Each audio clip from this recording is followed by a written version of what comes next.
These are the funniest conversation in Joe Rogan history. Theo Von. This guy has a way of making anything sound hilarious.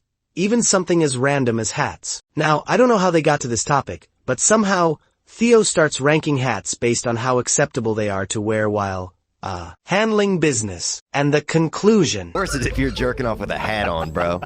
You're going to hell, I think. Fedora. Yeah, that's the worst, bro. That's the most French thing you can do. Jacking off with them straw Kentucky Derby hats. Yeah, what's the worst hat to jack off? The worst hat to jack Probably off. Probably a top hat, because you have to balance yourself while you're jerking off. Yeah. One of them chimney sweep hats. Yeah, the best would be one of those Chinese hats, bro, because if you squat down low enough to the ground, you can almost hide under it and jerk off, you know? Those things would be dope, bro. The most confusing would be like one of them Daniel Boone raccoon caps. Yeah, but that you got that tail in your eye. You push you're blowing the tail's in the way.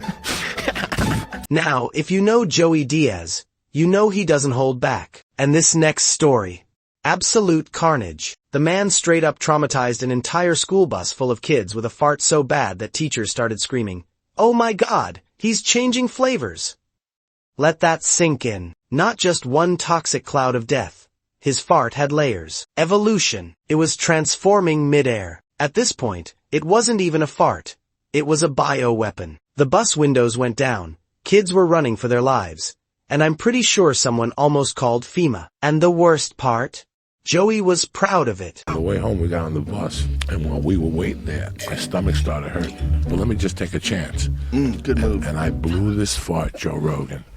That was so bad. Right? We were on a bus, and people started running. You know, the school buses? People started running to the windows, right? To swing down the bus windows. But here's what gets better. I farted again. And the teachers were going, "Oh my God, he's changing flavors." But the worst thing was, the cheerleaders were crying. That's how bad it smelled. They were sitting in front of the bus going, Wait a minute, he's changing flavor. One of the teachers yelled out, "Oh my God, he's changing flavors." That's how bad these farts were. That's your next t-shirt. Oh my God, he's changing flavors. The whole bus stunk. So now we gotta talk about Elon Musk, because somehow this dude always finds a way to turn the most insane ideas into reality. At one point, he just casually decided, you know what? Let's sell flamethrowers. And when people asked him if it was a bad idea, his response. Flamethrower. Does anybody tell you no? Does anybody go, Elon, maybe for yourself, but selling a flamethrower, the liabilities, all the people you're selling this device to, what kind of unhinged people are going to be buying a flamethrower in the first place? Do we really want to connect ourselves to all these potential arsonists? Yeah, it's a terrible idea. Terrible. Shouldn't buy one. I said don't buy this flamethrower. Don't buy it. Don't buy it. That's what I said. But still, people bought it. Yeah, there's they're not nothing gonna I listen. can do to stop them. If you I build could it, not they will stop come. them. I said don't buy it. It's a bad idea. How many did you make? 20,000 And they're all gone. in 4 days. Now, let's get back to Theo Von, because this dude might just have the wildest survival strategy of all time. If he ever got stranded in a plane crash, he's already decided. He's eating a Vietnamese guy. And no, I'm not joking. His reason. Plane crash. I already know I'm planned ahead, dude. I'd eat a Vietnamese guy. Why? I mean, I did a fast for like 4 days, and then I was at the Best Buy, and I remember this Vietnamese guy was trying to help me out, and I couldn't even hear him. I was so hungry. And I couldn't. And I remember thinking, if everybody turned the other way for a second, I could eat this young fella. You know, Ben. His name was Ben, actually. Over there in Westwood. But I'd never thought... Oh my God, it's so ridiculous. Well, I mean, I think if you gum down a Viet, people aren't going to be that upset at you. Well, the Vietnamese people are going to be super upset. What are you talking about? No, Somebody's okay. dad. Yeah, they're more understanding of things, dude. Is this a character you're playing? No. But if you eat a black lady and her family's there, they're going to be pissed. So you think a Vietnamese person will let you slide? I think that they'd be much more forgiving over a couple of day period. Vietnam is one of the few places where Americans can go back to Vietnam and they don't seem to hold any grudge at all. Exhibit A. Exhibit A, man, honestly. Theo's style of comedy seems to work perfectly in a podcast setting. So much that we could dedicate an entire video to his legendary one-liners. When you put a condom on and then the other person's just still looking at their phone, you're like, oh, this is weird. Yeah, man, I never wanted to be a fish, man, my whole life. I didn't. Yeah, I wish there was more ways to sleep. Yeah, a lot of people don't want to think anymore, man. But I wonder if people ever wanted to think, you know? This is probably the smartest conversation I've been involved in maybe months. Well, it's that time of year. It's spring. People are refreshed. It's not spring. It's the middle of the winter.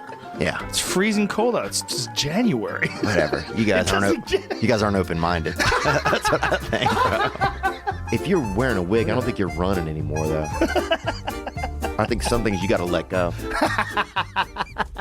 Now, Andrew Schulz had one of the funniest takes on Joe's podcast when they started talking about, of all things, men and their, speed in the bedroom. Schulz pointed out how women judge men based on that first round, and Joe, being the king of unexpected wisdom, fires back with, so many women are like judging us on our first nuts. Yeah, It's come like, on. what do you... Listen, back in the day, you had to come quick because a leopard might eat you.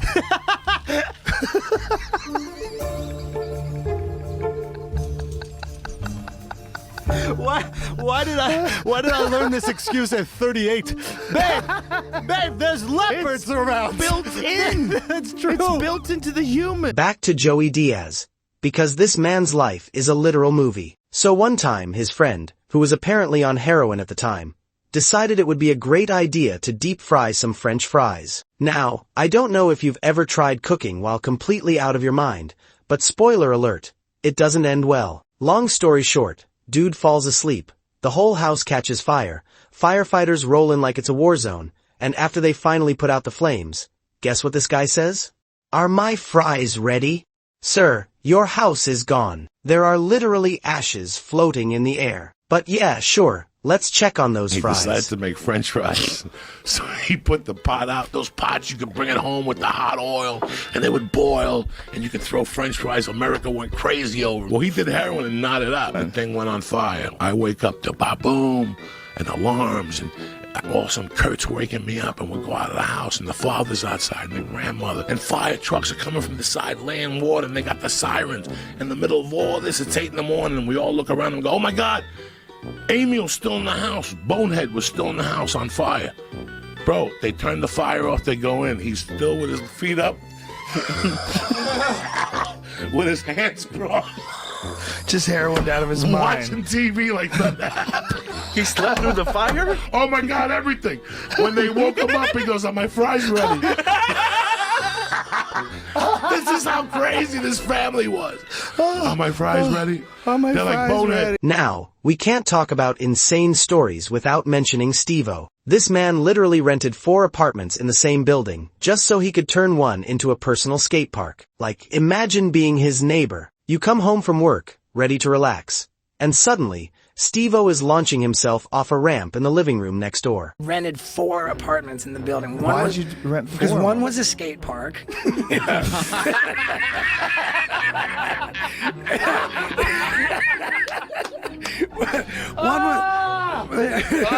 One was a skate park. And, of course, we have another Theo Von classic. So, it's 2:30 in the morning, he's coked out of his mind, and he's making a smoothie. Cool, normal, right? Except he hears something outside, leaves his apartment to check, and immediately locks himself out, with the blender still running. One time I was making a smoothie, you know, and I thought I heard something outside, right? Which is kind of weird to even think of when you have a blender going, right? So I leave out of my apartment to go in the hallway, lock myself out with the blender going. 2:30 in the morning, coked up out of my brain, right? Now I have to go to my landlord, dude, who lives right down the hall. Oh, no. And tell him like, hey, man. 2:30 in the morning? I got locked out. And the blender's on, son. Oh my God, he must have hated you. Oh, the blender shorts out and smoke happens. The fire alarm starts going off in the building right as I'm at his door knocking, right? Oh my God. So now he's pissed and he's like, what's going on? And I didn't know what to say. I told him that I was throwing a late Christmas party, dude. into January. How old were you at the time? Huh? Oh, this is 2.5 years ago. So I was 30. I was 35. Bro. So he comes back to my apartment, right? He unlocks the door. There's nobody in there.